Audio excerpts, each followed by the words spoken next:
If you've toured India on a motorcycle, you would have noticed that we don't have the best road conditions here.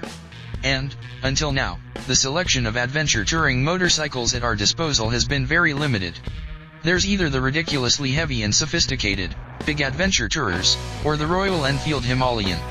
What we actually need is a mid-displacement, light, single-cylinder motorcycle that's comfortable, rugged, simple, and effective. Lucky for us, this segment is gathering steady momentum in India right now. People may have realized the practicality of this genre, or it could be the tall, commanding stance that motorcyclists are taking a shine to. Whatever the case may be, Motor Oil's decision to bring the SWM Superdual T to the Indian market is a timely one. The Superdual has gathered some steam in Australian and Eastern European markets, thanks to its rugged nature and frugal running costs, and we're quite positive about how this bike will handle our Indian conditions. And the SWM Superdual T is not just made in a former Husqvarna factory, it's actually based on the Husqvarna TA630. So, we definitely have some off-road expectations from this motorcycle, more so from the X variant than from the T version we tested. In terms of styling, the Superdual gets a typical adventure tourer theme: a tall stance, a raised front mudguard, a tall windscreen, raised side-slung exhausts and the provision to attach luggage. The LCD speedometer console is fairly simple, with a large digital readout for speed, a tachometer to the right and all the other information displayed at the bottom. The warning lights are housed on either side of the speedometer. It employs a 600 cubic centimeters, single-cylinder, 4-valve DOHC liquid-cooled motor that makes a healthy 57 HP of peak power. SWM also offers a less powerful version of the engine that makes 47.5 HP. The motor is mated to a 6-speed manual transmission. As expected from large single-cylinder engines, there's ample torque on tap and power delivery is predictable and linear. Although not the most refined motor in the market, it does have sufficient grunt to keep things fairly interesting, both on the highway and off-road. The Superdual T gets a dual cradle frame made of steel pipes and a lightweight alloy subframe. At the front are chunky 45mm upside-down forks that offer rebound adjustment, while at the rear, the bike is suspended on a Sachs monoshock that's fully adjustable for preload, compression, and rebound.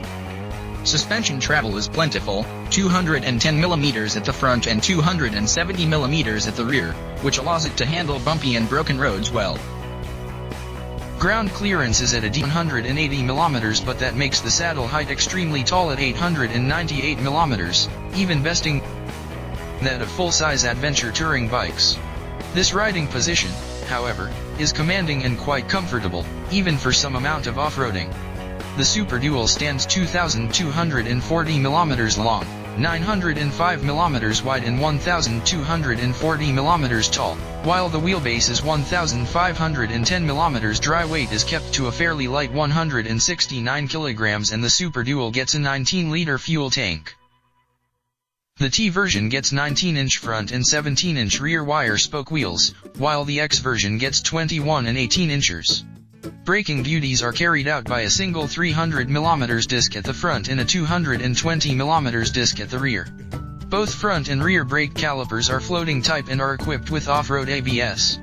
During our short test ride, the brakes did feel a bit underpowered. It would definitely benefit from a little more bite.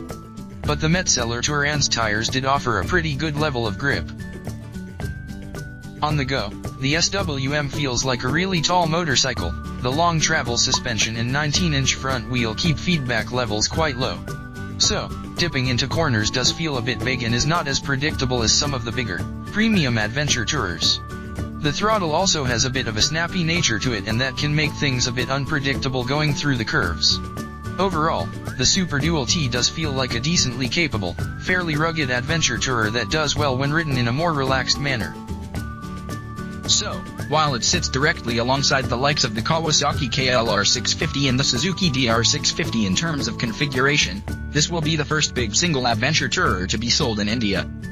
In terms of pricing, it has been mentioned that the motorcycle could be priced under Rs 5.5 lakh.